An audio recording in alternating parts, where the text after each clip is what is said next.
Hey everyone, I'm Elise Franco with Richmond Inno. We're going to give everyone a couple of minutes here to kind of get in and get settled. While we wait, I just want to let the audience know that we're going to do a Q&A with our panelists at the end of today's event.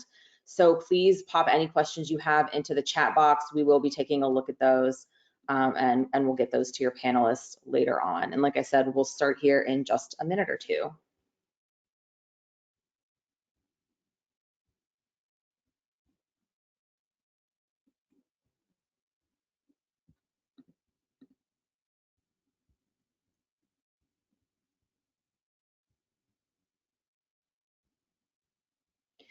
All right, we're going to go ahead and get started. Like I said before, my name is Elise Franco. I'm the staff reporter for Richmond Inno. Welcome to our Startups to Watch, Where Are They Now event featuring companies from the Hampton Roads startup ecosystem. We have been covering Startups to Watch for a while now and have definitely enjoyed seeing the success stories along the way. Today, we're excited to check back in with a few of our 2020 Hampton Roads Startups to Watch to see what they've been up to in the last year. Like I said before, I'll say it again. If you do have any questions for our panel or for me or Richmond Inno throughout the event, drop those in the chat box and we will get to those toward the end.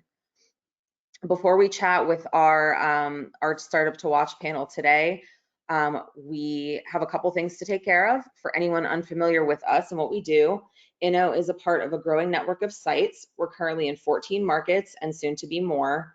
We're committed to covering and connecting local technology, startups, growth, and innovation. Richmond Inno covers the local ecosystem and beyond via daily stories, our newsletter, and events, which are all virtual for now. Check us out at richmondinno.com to see what we're all about, and don't forget to sign up for The Beat, our twice-a-week newsletter. The Beat is the best way to stay plugged into everything that's impacting the local innovation ecosystem.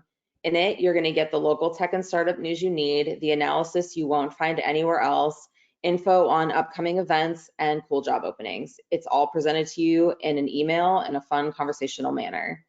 Now, before we get rolling, I just want to thank our presenting sponsor, BDO. BDO delivers assurance, tax, and financial advisory services that are tailored to their clients' industry, unique needs, and goals. I'd like to introduce you Tim Paice, Tax Managing Director for BDO. We're going to have a quick chat to talk a bit about financial preparedness and PPP in 2021. And if you have questions about this, please drop those in the chat as well, or we can connect you to BDO after the event. Welcome, Tim. Thank you so much for being here with us today. Thank you, Elise. Thanks for having me. And happy to share what information we have. Awesome. Do you want to kind of give the audience maybe a quick rundown of who you are and what BDO is all about? Sure, absolutely. Tim Paice, as Elise said, Managing Director out of our Norfolk office. I have been in the area, background CPA, JD, MBA, and I've been focused not only regionally but nationally, assisting both our Norfolk, Richmond, and really the Atlantic region on PPP. I created our firm's loan forgiveness tool that we've had numerous clients nationally been working with relating to the first draw PPP loan, as well as having the unique benefit of not only seeing our internal clients that have received the funds, but we've also assisted a number of our financial institution clients on the lending side on the loan forgiveness. So, you know, we have the unique perspective of not only helping our clients apply for and look at loan forgiveness and what levers are available to them, but seeing quite often the questions we get from clients: what are lenders looking for? What are they looking at? So we're really helping that process on the lending side as well. So getting it from both angles, which has been, I think, immensely helpful for a lot of our clients. Great. So to kick it off, what do startups and companies need to know about the second round of PPP? Who is eligible and what are their deadlines? Sure. Yeah, so I think let's be, as we're talking about this, the second round or second draw of PPP, I think it's helpful to reflect back on how we got here, because that's going to be important for one of the criteria in particular. So CARES Act was enacted March 27th of 2020 that generated the original PPP program under an 8-week covered period. And so there's, as all was in the news, a mad rush to get that first draw funding. There was an additional round of funding that occurred, and then in June, on June 5th, the PPP Flexibility Act expanded that to 24 weeks. So a number of borrowers found themselves having funds to help protect their payroll cost, and that they could not only use on payroll costs, but certain non-payroll costs subject to 60-40 requirement, 60% payroll, 40% non-payroll covered costs. So we found ourselves at the year end, as part of the Economic Aid Act, having additional funding earmarked not only for a second draw funding, but also first draw funding. So I think it's worthwhile to comment that if you did not receive funding in that first round, that, do not fret, there's now additional funds available to you. The other thing that I want to point out as part of that Economic Aid Act is Congress answered a very frustrating question for a lot of clients. And in the original CARES Act, it stated that the cancellation of debt income would not be taxable income, but did not address the deductibility of underlying expenses. Well, the great news from that is the fact that that you are now able to get the deduction. So really, you're getting the deduction of the payroll costs, but not having to pick up the income. So that was very much welcome news for many of our clients and borrowers. So then back to your question around second draw funding, the requirements are such that in limited circumstances, you can get a second draw funding. So what are those circumstances? You had to first receive that first draw PPP fund. So that's why I wanted to set the stage there. The second requirement is that you have to demonstrate a reduction of gross receipts greater than 25% when comparing one quarter in 2020 to that same quarter in 2021. And there's a number of rules. Perhaps if you weren't in business for the entirety of 2019, what that might look like. And then thirdly is for individuals, there still is that small business requirement. Previously, it was 500 employees for the first draw loan, with certain exceptions for alternative size standards. That has now been reduced to 300 employee counts. So if you can demonstrate that you received that first draw loan, had that reduction of gross receipts, and 300 or less employees, then you would qualify and meet the requirements for that second draw loan. One thing to point out that was in the news in early May of 2020, when you saw the Shake Shacks, the Ruth's Chris of the world that were receiving that first draw of funds, there was questions around economic uncertainty, and that certification that you as the borrower had to make is still in existence. So that is one thing to be careful of, because that's getting a lot of publicity as it relates to not only the first but the second draw. So in terms of deadline, the funds are currently available from now until March 31st, or the exhaustion of the funds. Currently, the funds have not been exhausted, so presumably March 31st until you can apply to get that second draw fund. All right, great. And so what does PPP Round 2 mean for startups and employee retention? So a couple things. The PPP is really an opportunity for startups who as a result of the pandemic, were really struggling to retain employees, and we were seeing record unemployment. So the ability to have those funds available to you to utilize towards payroll costs is essentially the government providing a forgivable loan to subsidize those activities.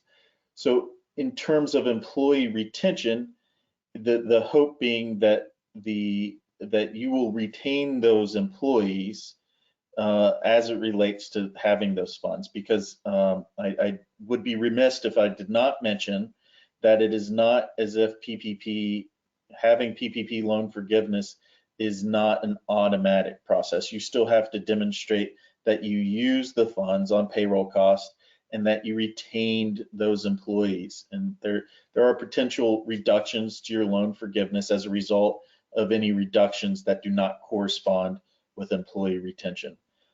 You mentioned employee retention. I would be remiss if I did not bring up, as part of the Economic Aid Act, the fact that now employers that receive PPP funding can also now take part of the employee retention tax credit. That is previously in the CARES Act, if you had PPP, you were not eligible for the employee retention tax credit.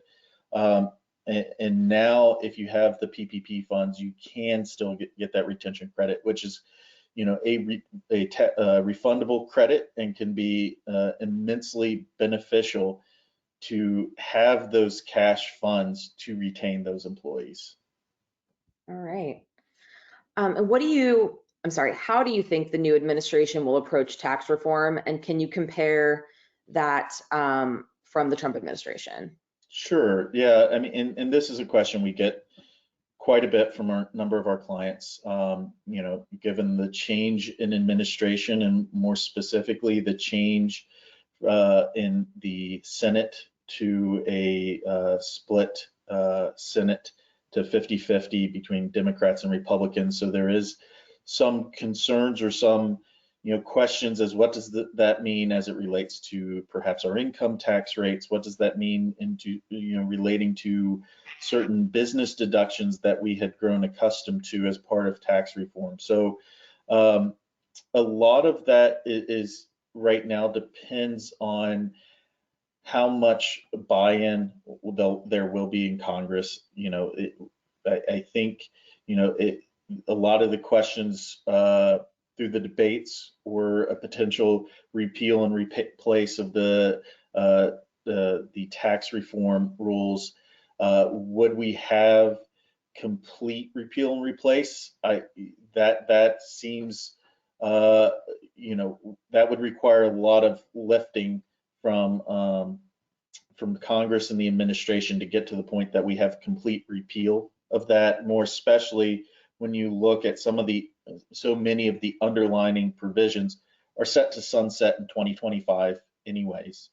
You know, really the biggest implication that we see and that we hear of is the increase of the corporate income tax rate from a 21% current 21% rate to then a 28% rate. So, you know, a lot of the questions I get is if the administration were to make these changes, when would that take place? So, you know, one, we don't know until the legislation would pass, but I think if you reflect back and look at what occurred in year one of the Trump administration, when the Tax Reform Act was passed in December of 2017, what we did see is the fact that even though legislation occurred in December 2017, most of the changes were applied for the 2018 tax year. So let's presume that tax legislation were to pass this year,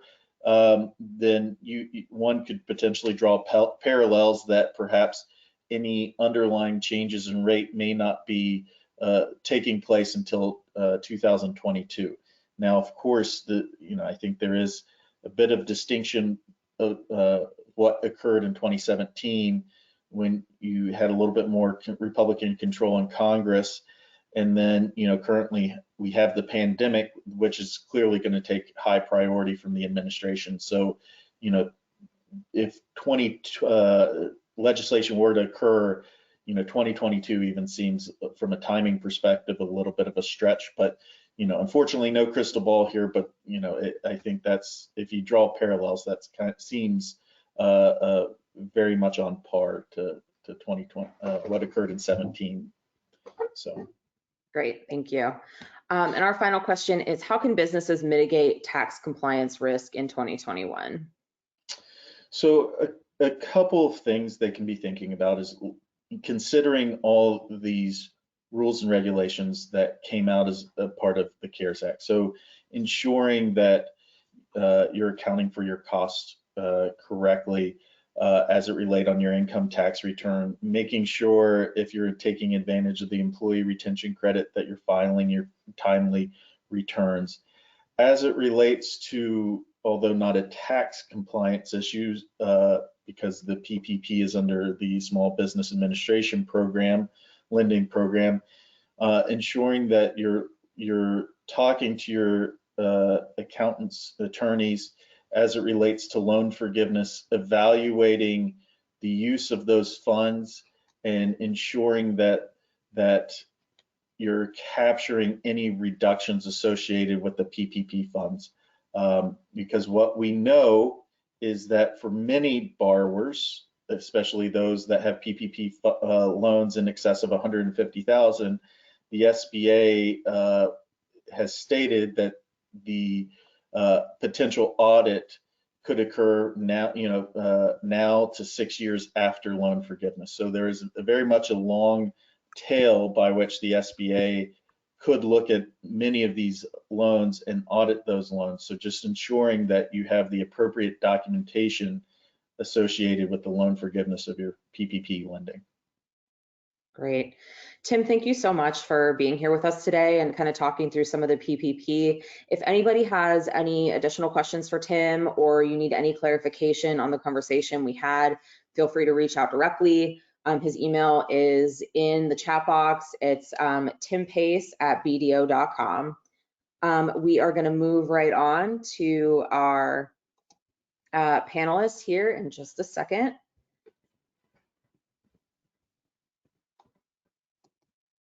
And they're popping up here. Ulrich, how are you? I'm doing very well. Thank you, Elise. All right.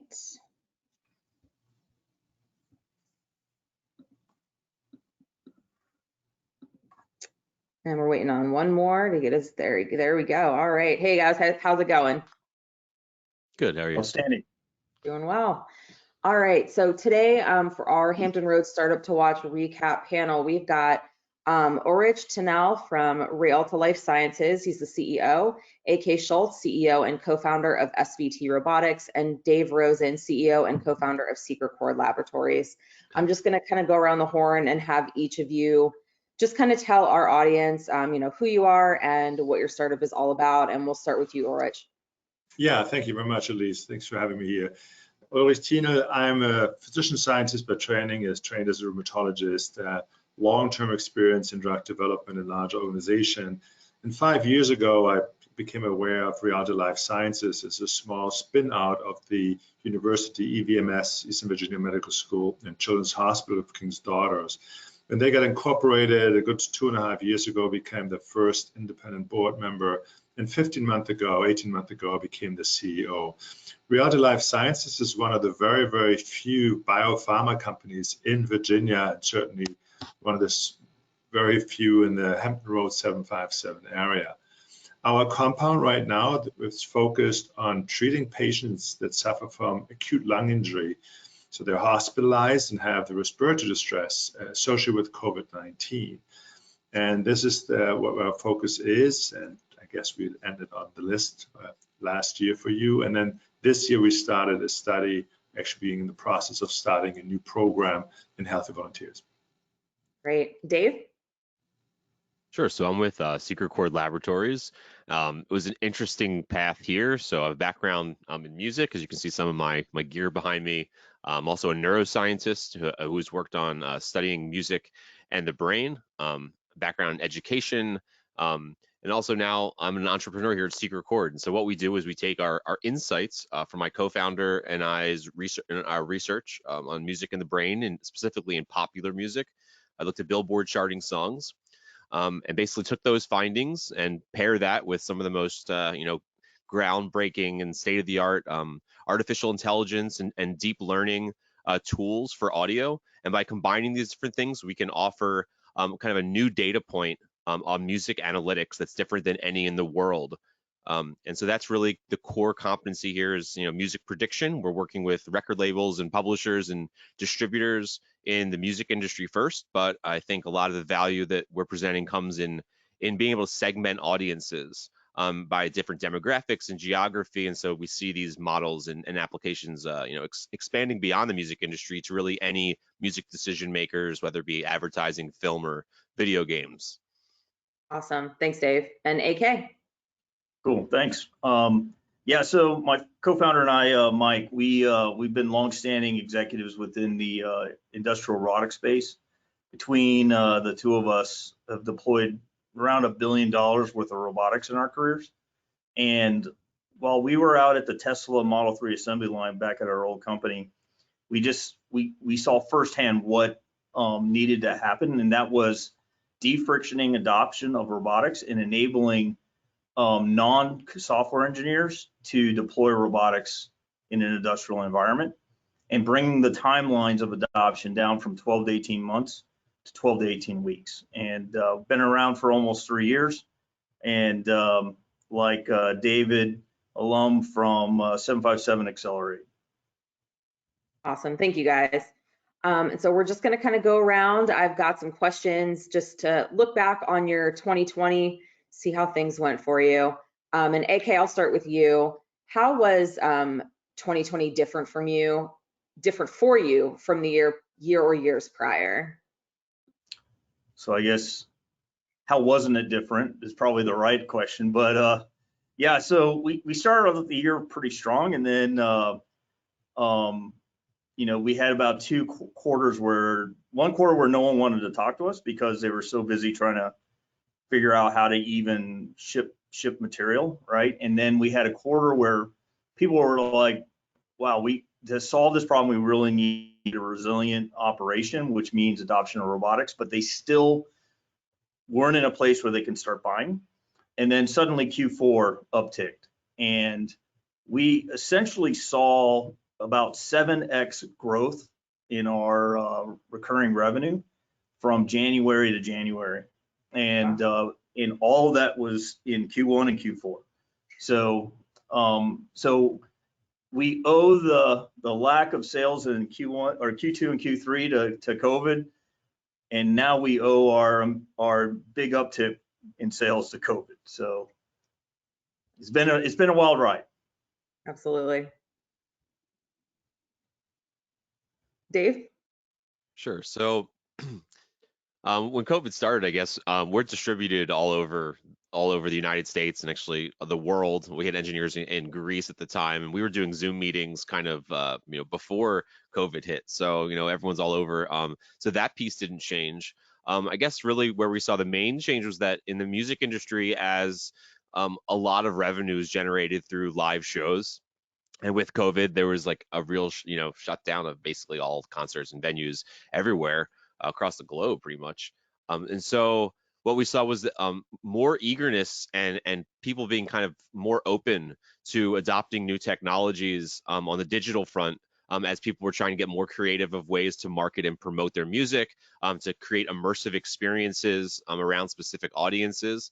And so, new ways of using data and creating, a customer base and satisfying them has led to increased opportunity just in terms of gaining traction on, accumulating some beta users and testers and potential customers as we get ready to launch our MVP this spring. Great. And Ulrich? Yeah, so we are pre-revenue. In the pharmaceutical industry, you do a lot of work and a lot of spend of resources before you actually ever go and have a product on the market. It's a long timeline. Usually when you have a drug that even starts out with a great idea, what we call preclinical, before you go into patients, until you have a drug approved, can be as long as 10 years, and lots of companies actually never make it. What we call probability of technical success is for an early compound, just sometimes only as low as 10%. So for us, it was actually three things that happened. One of them, the most important one, we became a clinical stage company in filing our first investigation new drug application with FDA. And that transitioned us from a preclinical company to clinical company. Many companies just don't make it. So that's a massive and important step for us and brings us closer to becoming a money-making organization. The other aspect is, before COVID, I think the virtual world really affected us in many ways. And one way is that the question was always, why not Boston? Why are you not moving to Boston? That question is completely evaporated. And part of our opportunity came that we were able now to move into our new headquarters based in the Hampton Roads area, 757 here. and allowed us to go to the office. So I'm right now in our headquarters, and so it's the entire staff. We were able to build a new laboratory, have our own lab technology, state of the art, and in the office. If I compare this to other of my friends and colleagues in Boston, they have not seen the research center back since March. I think that's a key aspect. And last but not least is hiring for us. We had to adapt to hiring in a virtual world and have been quite successful of bringing director level, high paying jobs here on board in the virtual world. It sounds like you've all had a certain level of success in 2020 that, a lot of startups maybe didn't. And COVID obviously impacted everybody differently. We talked a little bit about it just a minute ago. How has the pandemic affected you, your startup, your team, and what changes did you know immediately that you had to make in light of everything that's happened? And Dave, we'll start with you. Well, we're like Ulrich, we're pre-revenue and an early startup. I know that one of the early trends, when COVID hit, there was a certain amount across the company of like, okay, what's going to happen next? I think that was true for a lot of people for the first month or two. But then we kind of saw things like settle down, basically. We had to take a close look at our team, across the board, right? And like really prioritize what needed to happen and who we needed on board. So we had to make some personnel changes. Part of that was really great because we got to bring on our CTO. We did that in September, kind of like right in the middle of all this. So we were proof of concept for the first half of the year. We're running some pilots. A lot of that was like not real software. It was kind of like man behind the curtain, send us some music, we'll give you back a report and give you some insights on your tracks that you've never seen. And really, so since then, we've really been focusing 100% on product, on engineers, on getting something that's tangible to get to the next inflection point, and to do that as quickly and efficiently as possible. Because any mistake here, as you mentioned, Elise, a lot of companies, the three of us are lucky that we're sitting here and we have been backed by Richmond Inno and are in great publications who believe in these companies and kind of the work that's been done to lay the foundational groundwork of potentially something great on all fronts. But every single decision, every step of the way needs to be scrutinized even that much more closely, every dollar spent. And I think another piece of that has been there's been trends where a lot of investment, especially for early stage companies. We've seen some add-on investments for the most part in terms of early stage companies, but not a lot of new investments by like angel groups and such in just like brand new companies. So a lot of that was hitting milestones that we'd presented to investors, or getting as close as we could to hitting those milestones, right? And showing them that we were on the right track and making sure that we were always in good communication, having good communication with them to help, because they were integral in getting us to the next step and through those months when there was so much uncertainty. And for that, we were very lucky and appreciative. Ulrich?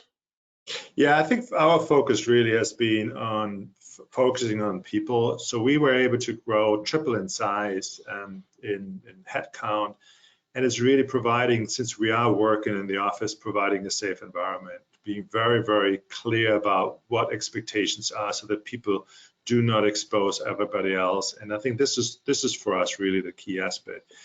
And as David pointed out, I think it's important. We all saw setbacks. We all had certain expectations and had to deal with reality, kind of changes that were so rapid.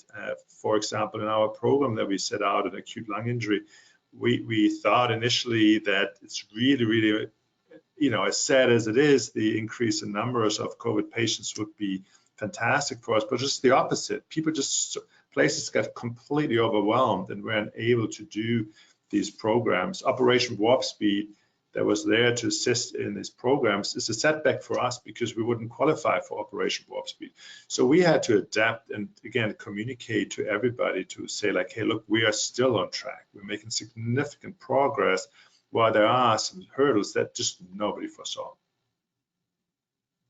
And AK, you definitely already mentioned, how COVID affected SVT. Did you want to expand on that a little bit more? Yeah, so we had the good fortune of closing a venture capital round right as the pandemic hit, right? So better to be lucky than good sometimes.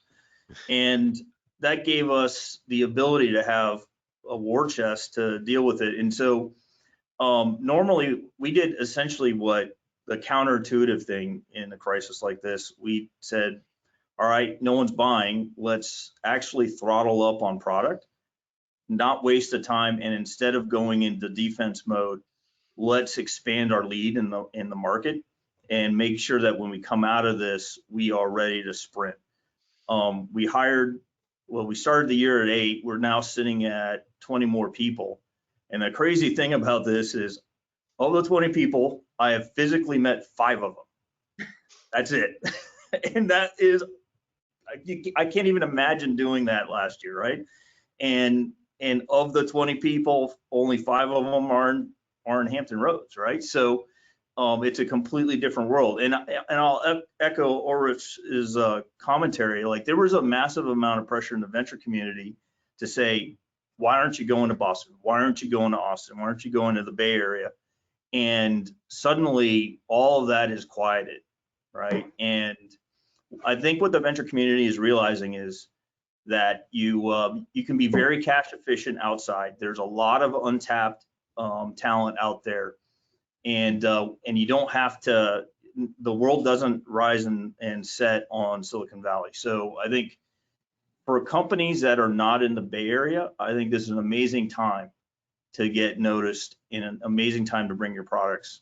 The downside, of course, of all this is you really got to work hard to promote that accidental innovation that occurs when everyone's together. And when you're trying to do all this over Zoom, you have to actually work 3 times harder to make sure that happens, and people aren't just in their corner doing their own thing. So if I would say the one thing that, while that's been hard, I actually think it's going to make us a stronger company, having mastered that, and enable us to do amazing things and scale up when all of this is through. I've heard that a lot from a lot of founders in the ecosystem as well. And it's funny that you mentioned not knowing the majority of your staff in person. I started with Inno at the end of March, and I've still not seen the inside of the office. So I only know everybody via Zoom. So I'm in the same boat over here. And so this 2020 was obviously challenging for pretty much everybody. You guys were on this Startups to Watch list for a reason, though. So talk to me about your wins. How have you managed to push forward through the challenges and continue to grow? And AK, I'll start with you. Well, I was still thinking of my answer, but I'll go ahead and go. So I think, again, the wins really started to happen when on the bets that we placed in Q2, right?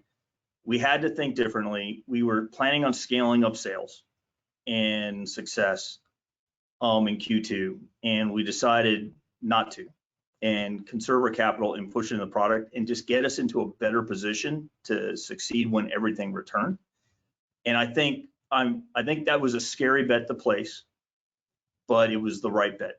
And so sometimes there's the saying, never waste a crisis. This is a moment where we had to think differently and go in the other direction from what most companies were doing. And we are now starting to see that bet pay off. And sometimes what I would say is, sometimes when you have a situation like that, you've got to invert the problem and look at it from a completely different direction.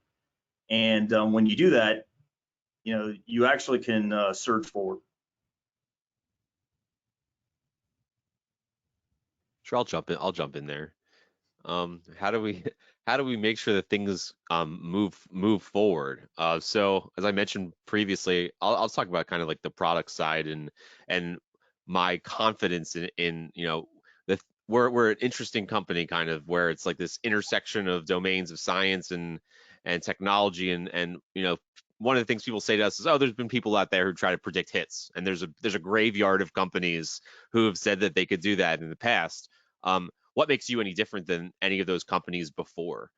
And so that really is tied to our results and our research when we're analyzing songs. And so back in the neuroscience days with Scott 5 years ago, we were analyzing 600 Billboard songs from Johnny B. Good in 1958 to Smells Like Teen Spirit in 1991, right? It was a little bit of a dated set, but we had some really awesome results and published. They got some cool press, internationally.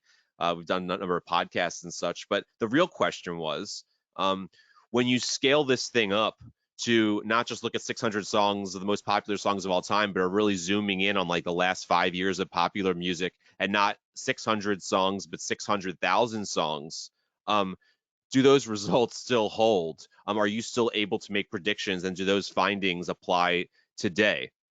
And so what we did was, in the summer, right in the middle of all of this, is we did a number of the pilot tests that I was talking about with major music industry players, including a major record label, a huge artist management company. I can't name the names of those companies, but basically through these pilots, what we were able to find was that in each different case study and picks that we made is that our engine was super accurate. It was like better than we could have imagined from that research. It scaled not just on kind of the work we had done on harmony, on the chords in music, but also when you start to include all these other pieces like rhythm and melody, we saw that like just consistent results throughout genres. And that to us was like a huge milestone, because it had really validated. We had been building and building towards that for a year, from when the company was just in the beginning of 2020. The company had 1 full-time engineer, and by the end of 2020 we have 4. And it's not 20. I wish maybe it'll be 20 soon. But to be able to build to that point where we're sitting and saying, okay, we did this proof of concept, we feel good moving forward, that was everything, because I'm not really sure what we would have done if things on our end, in the back end of that product, didn't kind of look like that. So that'd be my big piece. There's a lot of other kind of elements of the company I could talk about, but I think that was really all the hours and hours of meetings and plannings and theoretical this and that, and like seemingly abstract, sometimes theoretical conversations about why we like music. We got like an end product into a result that we were happy with. Yeah, let me go next then. So yeah, I think the key aspect for success for us is we are still a very small, nimble company, and we can respond to, and we did respond to crises, correct? And COVID was a crisis. We were ready to file our investigational new drug application called IND with the FDA for an indication called birth asphyxia, hypoxic ischemic encephalopathy. That's children suffering from a stroke-like syndrome. We were ready to file it, and the COVID-19 situation hit, and sites closed down, and opportunities to do the studies closed down. And we somewhat serendipitously had done work in an animal model in acute lung injury, and we shifted. We convinced the board that this is an opportunity, not only because it's good for the company, because it's good for patients. We have a really potentially transformative therapy. And we said, like, look, we can't sit idle around and just not provide this. And so we shifted. And I think I'm very proud of the company and the team going that route. There was a big, big risk. And yeah, this allowed us to become a clinical stage company, which I said is phenomenal. The other aspect is we were in the middle of a Series A2 raise then, raising money and capital to support the other program. And investors stayed with us. We convinced them that this is the right decision and it supports us. It will work. And so we were able to close on a Series A2 fundraising round. So I think those are really great successes. Did any of you ever have a moment throughout the last year where you were like, oh my God, I cannot believe that in the midst of all of this pandemic chaos that we are still doing this thing and, still kicking butt here? I think I would say the other way around. Did we have times, or did I have times of incredible anxiety, sleepless nights, and oh my God, is this ever going to work out? Many of these things. I think to be quite honest, there are successes, and you never asked us about failures. The opportunity to fail was so tremendous so often. And I think that's maybe one of the reasons we're here as panelists, because we still succeeded.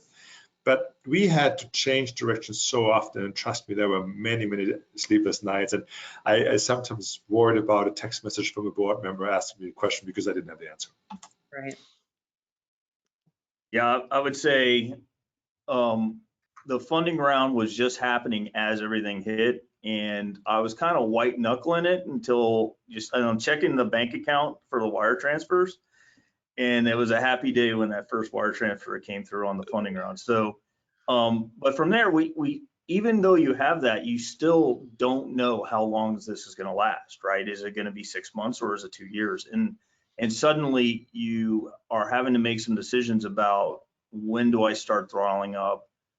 You know, there was a tremendous opportunity because a lot of companies were shrinking and you were able to get amazing talent. And so do you grab this, right? So there's still a massive amount of anxiety, quite an emotional roller coaster. But I think what we did was just, we said, we need to focus on the one thing that matters, which is enhance our product market fit. Keep driving towards product market fit.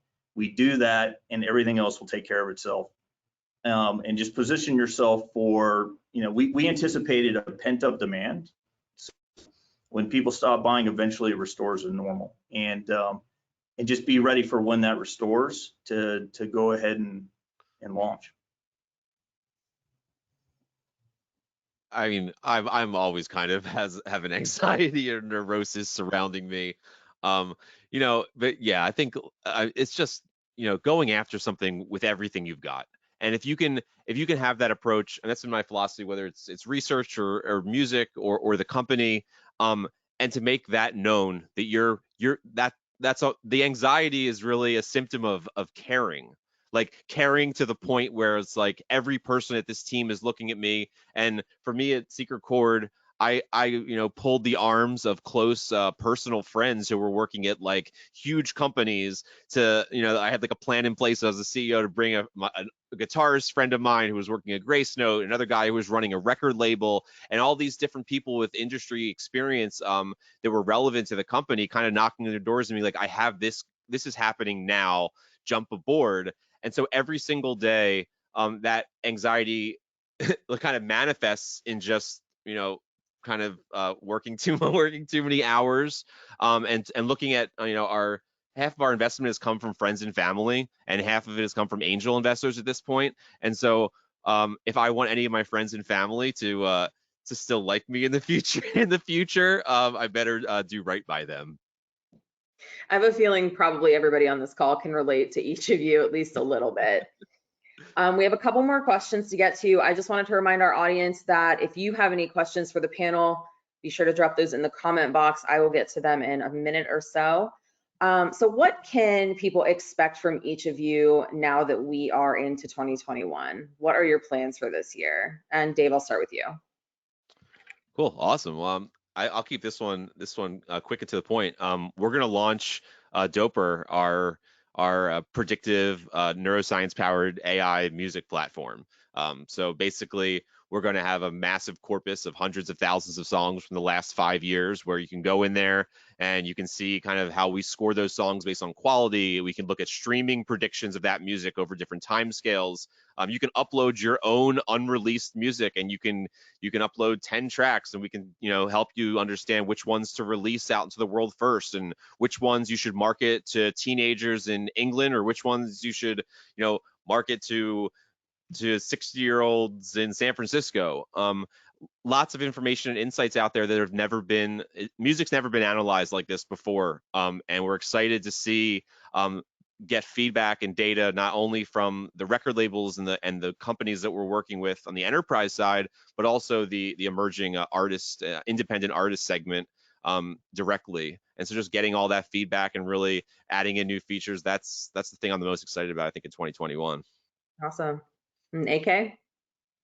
Well, aside from the obvious of scaling up sales and the like, right? I think what we see is actually tremendous opportunity. I think the pandemic woke up the country and made us realize that the over-optimization of offshoring really put ourselves in a vulnerable position. And I'm talking to a lot of companies where they say, you know, we need to take a more robust strategy towards reshoring and making sure that we have true resiliency in our operation. And, you know, I think it's amazing to think about how by deploying robotics, we see this as actually an enabler to bring jobs back to the United States, and enabling companies to put more people to work and be competitive and make our country able to weather the next storm. So I think this is going to be a transformative year, and by summer, I have a feeling that things are going to be really rolling. Yeah, and for us, I think we laid the foundation for really significant growth and something that hasn't been done here in Virginia, to be a recognized clinical biotech company. So we are starting with the second program, a second study that enables another set of indications that 2 years ago we just never thought would be possible at this stage. And then we're actually in the midst of a growth. We're talking to a number of venture capital companies, so we're outside actually of seed funding at this point in time, and angel investment. Speaking with significant investors, large investors, and looking at 2021 to set us to massive growth in 2021, 22. So for us, it's part of this is a growth opportunity, not in sales, but in more studies, more development, in people as well. We'll have to see if they're going to be in-house, if we can bring them on board here in Norfolk, or if we're going to have them more virtually done. And again, closing the next round of funding sometime earlier, late first quarter, early second quarter. It'll be exciting to follow along with all of you and kind of see how things go for you moving into the later stages of the year for sure. The last question I have is, what advice can you give to other founders in not only the Hampton Roads ecosystem, but Richmond and beyond, pushing to grow their startups? Yeah, happy to take this one first. What I would say is two things. Go bold. Just don't limit yourself. Forget about limiting yourself. You got to go bold. There's so many risks involved in it. You have to see. You always have to go for the bigger opportunity. I think that's what I would say. And the second thing is build your network early. And the network is multifold. Of course, it's a network of investors that you need in seed funds, but it's resources. As you build out, there's so many unanticipated events. So if you and your team have a large resource, and sometimes it's just for COVID, just for resilience for yourself that you can rely on, right? So building a network early and be open to a number of people to work with, collaborate with, I think those are two advices. Yeah, so actually some of the same very things. If you look at, I'm a kind of a Peter Thiel fan in a lot of ways, and what he says is a truly innovative product is not something that is 2 times better than the status quo. If you're really going to change a market and be disruptive, you need to think in terms of 10x better. And there's no real way to be 10x better by just improving something. It requires a completely new type of thinking, and not only you also have to couple that with a very attractive vision, a vision that's just not monetary, because to do this is an amazing amount of work, and to get people to do something that hard, everyone has to believe. You have to have a real core why, and that if that why unifies your team, it's the thing that gets you through the sometimes very, very painful days. And it's the anchor, and it's the anchor that helps you through the storm, right? So if you do that, then people will be drawn, whether talent will be drawn to your company, venture money will come to your company, and customers will come to your company.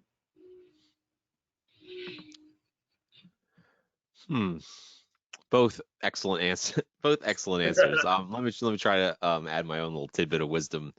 This is my first. This is my first kind of entrepreneur adventure here, journey as a startup founder, and I think just be real with yourself about what you know. Maybe there's 3 categories. There's what you know. There's what you like think you might know, and then there's stuff that you just have no clue, you have nothing about. And there's maybe another category of things you don't know anything about also. So that's 4 categories. So surround yourself whether it's advisors, whether it's for us, it's been applying to accelerators and getting accepted and building the network. It's where I met AK, and he was like, I can't tell you, like just like talking to someone who was a year, kind of a year ahead of us in terms of funding and development and product launches, and having those conversations from everyone from whether it was experts in the music industry to people who have scaled companies to entrepreneurs to legal to, when issues come up, hearing lots of different ideas, to whether a contract, a negotiation is going on and someone's asking for something, you're not sure if it's the right thing. Like as a CEO and a co-founder, you're expected to kind of like lead and like set that example. And sometimes leading and setting an example can be, I think, misconstrued, and people can take that as like there's a certain responsibility of really knowing everything and having all the answers. And I know, like, just from whether it's doing a pitch in front of a venture firm or somewhere, I'll tell you what, like I'm 100% more satisfied at the end of that meeting if I got 2 or 3 really critical pieces of information that I can then move forward and improve from, and then gain some insights about something I was lacking on that maybe I didn't even know about, than someone who, well, of course, if they're just going to invest, that's great, but someone who just like kind of smiles and is like, no, thanks. And you don't get that. And so that hard, honest advice and finding people to surround yourself with is everything. I was like a student. I'm a lifelong student, like this as a researcher, and that's how I really approach things. Is just there's so many people out there, and so many people who are willing to give back, especially who have been successful. So keep your ears open and be honest with yourself about when you're making decisions, if you're sure about this one. Great advice from all 3 of you. We don't have any audience questions, but do any of you have any questions for each other? If not, it's totally fine. I think it's great. Thank you for the invitation. I'm actually, this is really, I think, AK, we're on the GNC together, correct? We're not innovation board together. I don't know if David, if you're on this as well. I think this is just great. Thanks for bringing us together. I was very intrigued to hearing and learning about this. Absolutely. Very happy that there's a forum out there. Absolutely. Thank you to all 3 of you again for being here with us, for representing Hampton Roads. Thank you to our audience members, and thanks again to Tim Paice from BDO. We'll catch you on the road. Have a great one, guys. Thank you. Thank you. Bye. Bye. Take care.